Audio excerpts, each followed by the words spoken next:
November 7th, 1944. 3rd Armored Division Maintenance Depot, Stolberg, Germany. A damaged Sherman tank sat with its transmission split open, marked as a total mechanical loss. The M4A3, serial number 3518724, had blown its final drive for the 3rd time in 2 months. A chronic issue for Shermans battling through the bitter German winter. Most mechanics would have signed the paperwork and moved on. Technical Sergeant Curtis Lee Hammond was not most mechanics. He stood over the crippled tank with a look that his men knew all too well. The look that meant trouble. Hammond, 32, was a former moonshine runner from East Tennessee who'd learned more about engines from outrunning federal agents than any military manual could offer. He's about to pull another crazy stunt, Private James Murphy muttered to Corporal David Chen. Only a month earlier, Hammond had modified 3 half-tracks to run on captured German fuel. Now he turned to his crew with a grin. "Gentlemen," he drawled, "this tank's going to be the fastest Sherman in Europe. I'm going to make her outrun a Jeep." The crew laughed uneasily. A Sherman weighed 33 tons and maxed out around 26 Mittenpiers. Jeeps hit 65. "Sergeant, that's impossible," Chen protested. "The powertrain can't take it."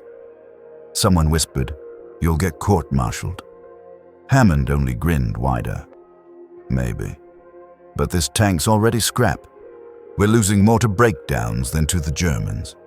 And I know this Continental R975 better than Detroit ever did." He claimed there were 200 hidden horsepower waiting to be unlocked. Few believed him. Months of secret tinkering had convinced Hammond that the Sherman's powertrain was running far below its potential. The R975 was rated at 400 horsepower for safety, but Hammond, who had once pushed bootleg engines to their limits, knew that safe often meant underpowered. His path from outlaw to mechanic began in March 1942. Arrested for the 14th time, a judge offered him a choice: 5 years in prison or enlistment. He chose the army. At Fort Knox, instructors discovered his uncanny ability to diagnose engines by sound and his equally uncanny disregard for rules. "Manuals," he once said, "are written by men who have never had to fix an engine while revenuers were shooting at you." By September 1943, he was a technical sergeant with 17 reprimands for unauthorized modifications and 43 for insubordination. Yet 3 commanders had commended him for keeping their units running under impossible conditions. The Normandy campaign gave him his defining lesson. The 3rd Armored landed at Omaha Beach on June 23, 1944. And Hammond learned that mechanical failure was as deadly as German fire. For every Sherman destroyed in battle, 2 more broke down. He stopped worrying about regulations and focused on results. If parts weren't available, he made them. If a manual said a fix couldn't be done, he proved it wrong. Most controversially, he began boosting engine performance. Studying the R975, Hammond realized it was nearly identical to aircraft engines producing over 500 horsepower. The difference lay in tuning, not design. Secret midnight experiments on condemned tanks confirmed his theory.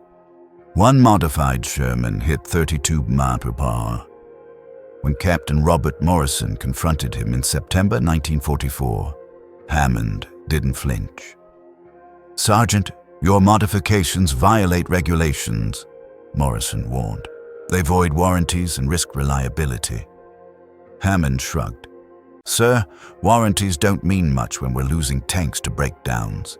They're tuned so low they're actually less reliable." Morrison hesitated. The modified tanks performed better without failing more often. "I can't authorize this," he said finally, "but I won't stop you. If Division finds out, you'll face court-martial." "Crystal clear, sir," Hammond replied. By November, he had something bigger in mind. Over 6 weeks of late-night labor, Hammond rebuilt serial number 3518724 from the ground up. He raised the compression ratio from 6.7 to 8.5 by machining the cylinder heads, reworked the carburetor using jets from a captured German aircraft, and advanced the ignition timing by 8 degrees. Most daringly, he boosted supercharger pressure by 20%. To manage the extra power, he reinforced the transmission with steel salvaged from a destroyed Panther, adjusted gear ratios for higher speed, plated the final drives, and upgraded the suspension with M10 tank destroyer springs. By December 20th, the machine was ready. At 00200 on December 21st, Hammond gathered his test crew, Murphy driving, Chen assisting, Jackson gunning, Foster loading. The Continental roared to life with a deeper, meaner growl. Murphy eased it forward, accelerating past the usual limits. At 25 mph, they were already past regulation speed. At 35, the tank surged ahead. "Sergeant, she's still pulling strong," Murphy shouted. "Keep going," Hammond ordered. At 40, they'd hit Jeep territory. At 47 mph, they crossed the timing mark. Silence, then laughter. "We just hit 47 in a Sherman," Murphy said in disbelief. Everything checked out. No overheating, no mechanical failures. Hammond had done it, built a Sherman that could outrun a Jeep. 3 days later, serial number 351724, now nicknamed Moonshine Runner, was pressed into service. The Battle of the Bulge had erupted on December 16th, and every tank was needed. "That's your modified Sherman, isn't it?" Captain Morrison asked. "Yes, sir. If it fails in combat, I'll see you in Leavenworth. But if it works, I'll see you decorated." Christmas Eve found Hammond and his crew, Murphy, Chen, Johnson, and O'Brien, preparing Moonshine Runner for combat. 97 rounds of 75mm ammunition, thousands of machine gun rounds, full fuel, full checks. By midnight, they were ready. Christmas morning, the 3rd Armored rolled south in freezing temperatures. On December 27th, near Hotten, Belgium, Moonshine Runner got its chance. A German Kampfgruppe had broken through, threatening to cut off 2 regiments. 16 Shermans, including Hammond's, were sent to intercept. Intelligence reported 12 Panthers with supporting guns and infantry. Outnumbered and outgunned, the Americans set an ambush. Hammond took a far flank. His plan depended on mobility. At 1400 hours, the Germans appeared. 16 Shermans opened fire. A lead Panther took 3 hits and stalled. An 80mm gun replied, destroying a Sherman. Within minutes, 4 American tanks were burning. The fight was going badly. "We're fighting on their terms," Hammond said. Then into the intercom. "Murphy, remember how fast she runs?" "How could I forget? We're flanking them, full speed." Murphy slammed the throttle. Moonshine Runner lunged forward, its modified engine roaring like thunder. The 33-ton tank surged forward with astonishing speed. German commanders, seeing a lone Sherman racing toward them, assumed it was a suicide charge. Several Panthers swung their turrets to track the oncoming tank, but the Sherman's velocity threw off their aim. At 30 mph, Moonshine Runner moved faster than the German guns could traverse. Shells flew wide as the target darted beyond their arc of fire. By 35 mep, the tank was a blur, an impossible sight for a vehicle of its size and weight. Hammond's tactic was simple. Speed wins. Instead of slugging it out head-on, he used sheer velocity to outflank the enemy and strike from where they were weakest. In barely 90 seconds, Moonshine Runner covered more than 1,200 yards, sweeping behind the German formation to where Panther armor was thinnest. "Halt!" Hammond barked. Gunner, 3 Panthers, rear aspect, 400 to 600 yards. Make every shot count.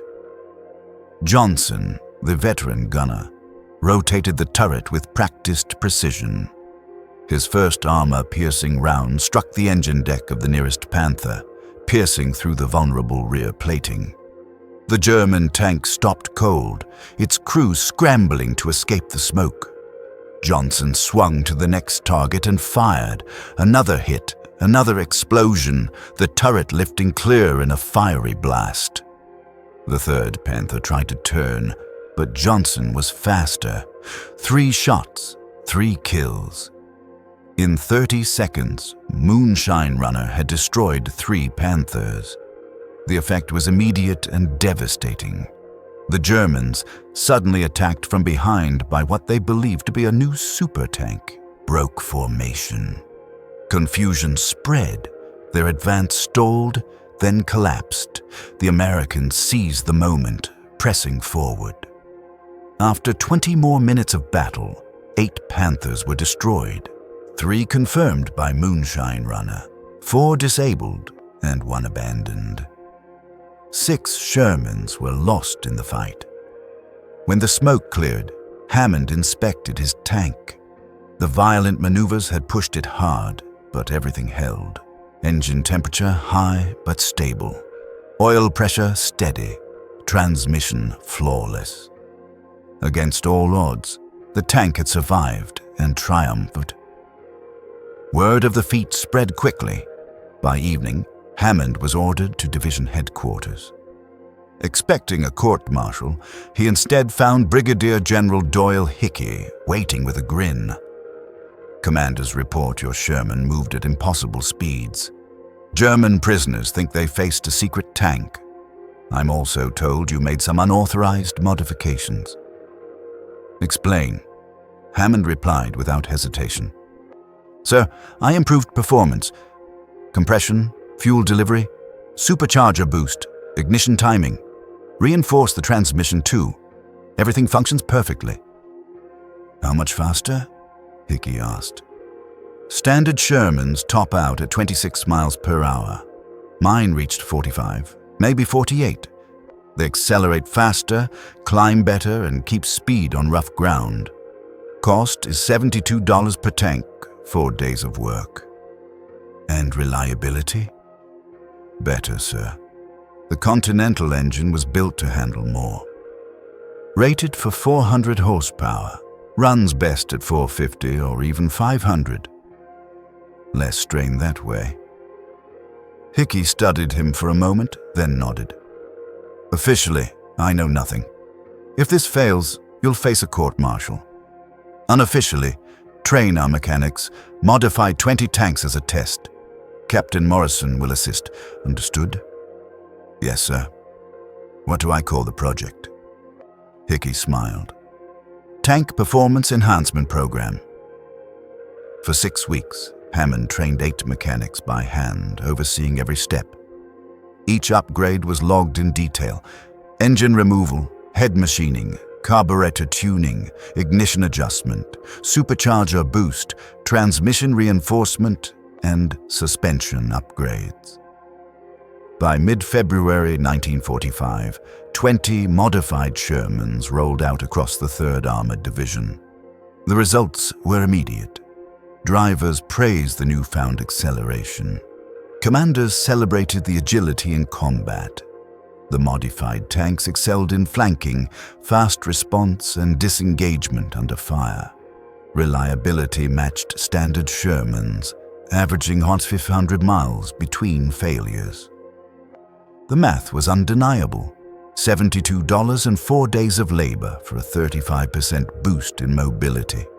Success bred demand.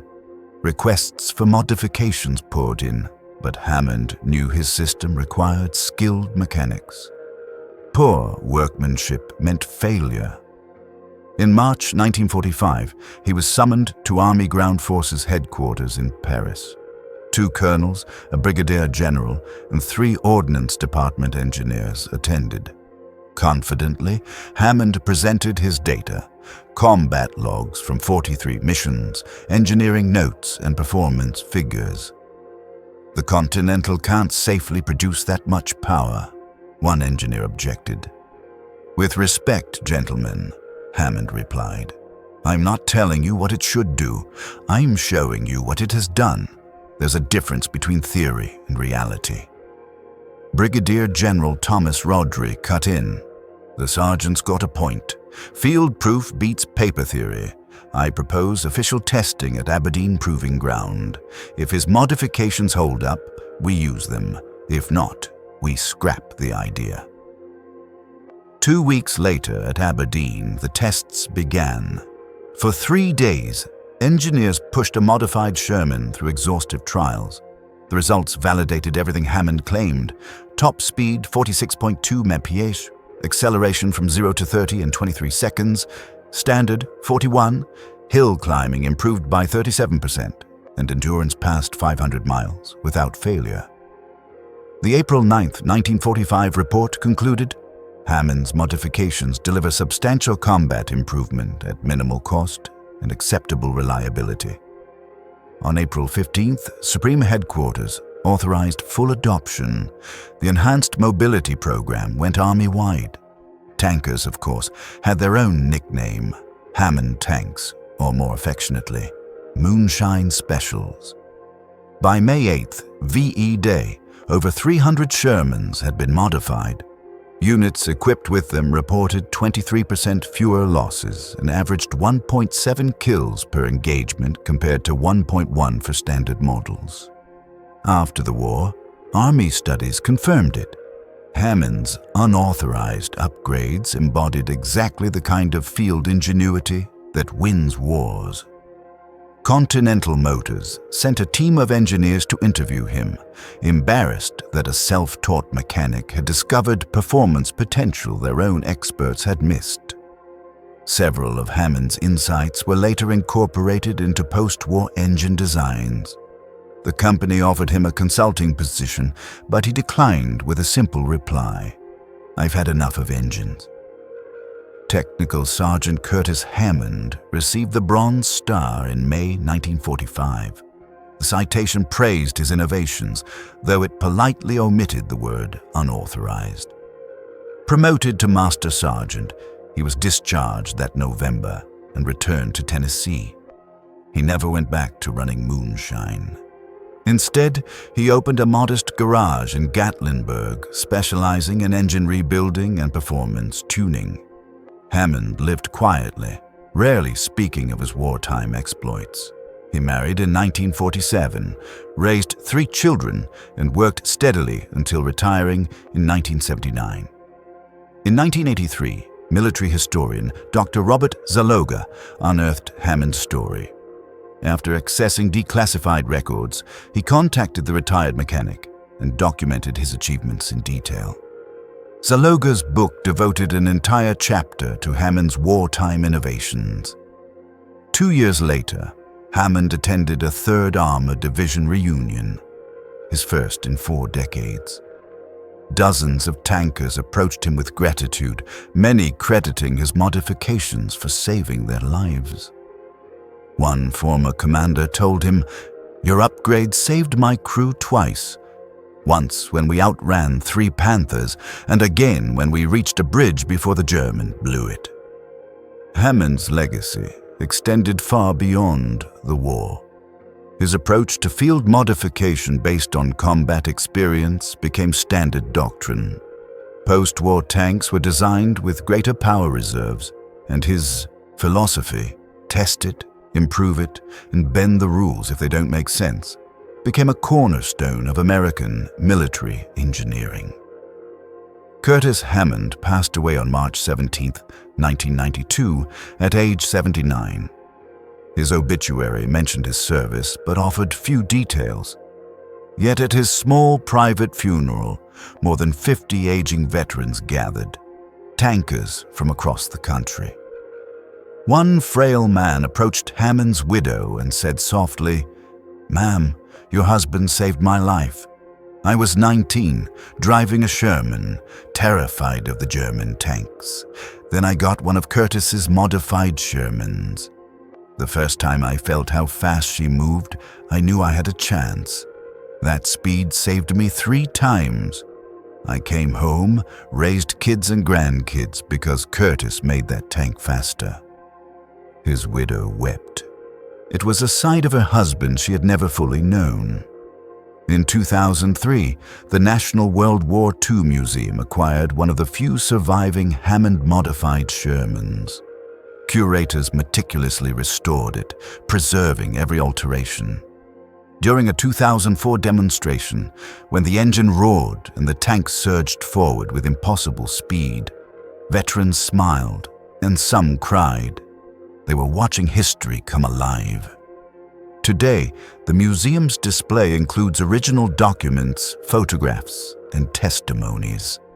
A placard reads, "Technical Sergeant Curtis Hammond increased Sherman tank speed by more than 70% while maintaining reliability through unauthorized experimentation and unshakable determination.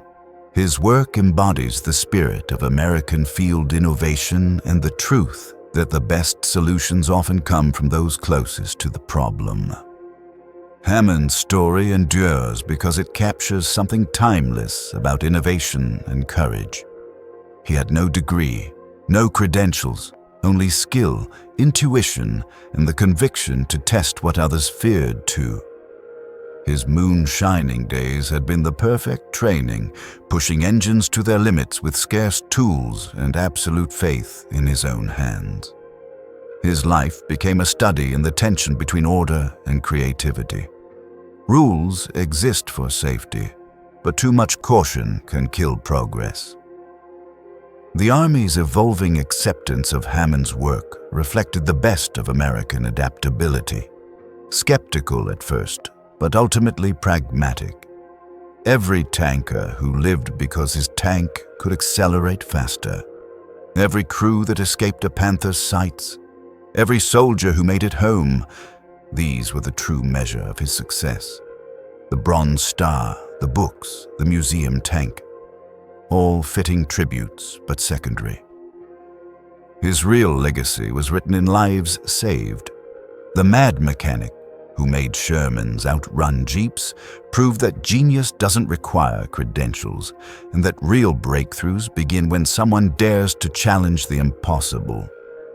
With a moonshiner's ingenuity and a mechanic's determination, Curtis Hammond transformed wrecked tanks and broken engines into the fastest, most reliable Shermans of the war. The Continental engines he pushed beyond their limits roared across Europe in 1945, stronger, faster, and steadier than anyone thought possible. He proved what no textbook could teach: every machine hides untapped power, and when the world insists something can't be done, it's often just waiting for the right hands to try. One wrecked tank, one unstoppable mechanic, 47 miles per hour that rewrote history.